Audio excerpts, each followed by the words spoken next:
सुप्रभात 11th class. बेटे आपने लेसन पढ़ा जामुन का पेड़।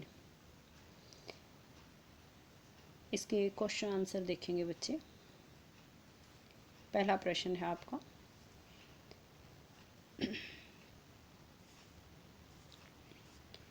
बेचारा जामुन का पेड़ कितना फलदार था और इसकी जामुनें कितनी रसीली होती थी। अब इसमें ये पूछा गया है कि इसमें ये संवाद कहानी के किस प्रसंग में आए हैं, यानी कौन सी बात जब चल रही थी जब ये कहा गया जामुन का फलदार पेड़ रात की आंधी में गिर गया जो सचिवालय के लॉन में स्थित था। उस पेड़ के नीचे एक आदमी दब गया। सुबह होने पर सचिवालय के माली ने उसे देखा तो कलर को इसकी सूचना दी। सभी कलर इकट्ठे हो गए।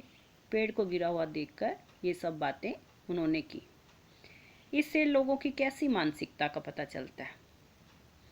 इससे लोगों की संवेदनहीन मानसिकता का पता चलता है, यानी लोगों के अंदर भावनाएं समाप्त हो गई हैं। आज लोग इतने स्वार्थी हो गए हैं कि उन्हें मरता हुआ व्यक्ति दिखाई नहीं देता, बल्कि अपना हित दिखाई देता है। उन्हें इस बात की अधिक चिंता है कि अब उन्हें खाने के लिए अच्छी जामुन नहीं मिलेंगी। दूसरा प्रश्न है, दबा हुआ आदमी एक कवि है, ये बात कैसे पता चली और इस जानकारी का फाइल की यात्रा पर क्या असर पड़ा। दूसरे दिन रात को माली ने दबे हुए आदमी को खिचड़ी खिलाते हुए उसे सांत्वना दी कि कल सभी सचिवों की बैठक होने वाली है, उसमें तुम्हारा केस भी रखा जाएगा और उम्मीद है कि सब काम ठीक हो जाए। तब दबा हुआ आदमी कार्रवाई पर देरी होते हुए देखकर गालिब का एक शेर सुनाता है। शेर सुनकर माली ने उससे पूछा कि क्या वह शायर है। उसने सिर हिलाते हुए इसका उत्तर हाँ में दिया।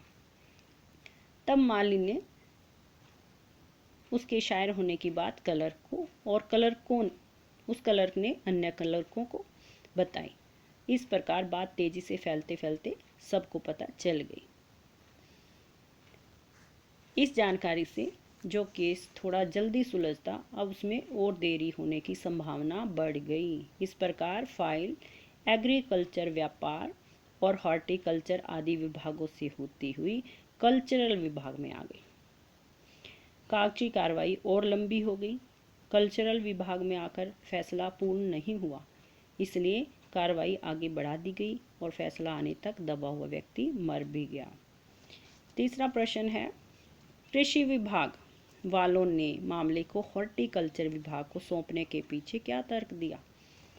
कृषि विभाग वालों ने मामले को हॉर्टिकल्चर विभाग को सौंपने के पीछे यह तर्क दिया कि गिरा हुआ जामुन का पेड़ फलदार पेड़ है, इसका संबंध कृषि विभाग से ना होकर उद्यान कृषि विभाग से है, यानी हॉर्टिकल्चर डिपार्टमेंट से है।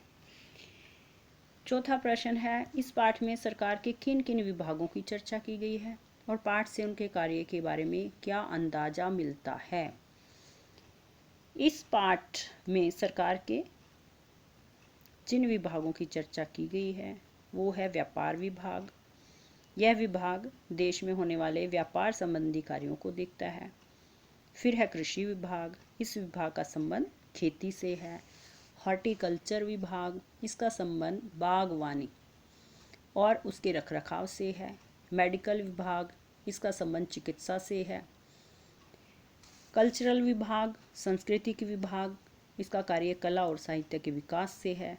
फॉरेस्ट विभाग, वन विभाग, इसका कार्य जंगल और वहाँ के पेड़ों एवं वनस्पतियों से संबंधित है। विदेश विभाग, यह विदेश और स्वदेश के आपसी संबंधों से संबंधित कार्य करता है। ये थे आपके जिन जिन विभागों की चर्चा इसमें की गई है। ये आपके चारों प्रश्नों के उत्तर हो गए बच्चे। इन्हें कल मैं लिखे हुए प्रश्नों के आंसर भी आपको भेज दूंगी और बच्चे इन्हें याद करेंगे। लिखने की ज़रूरत नहीं है आपको, इसे आप याद करेंगे।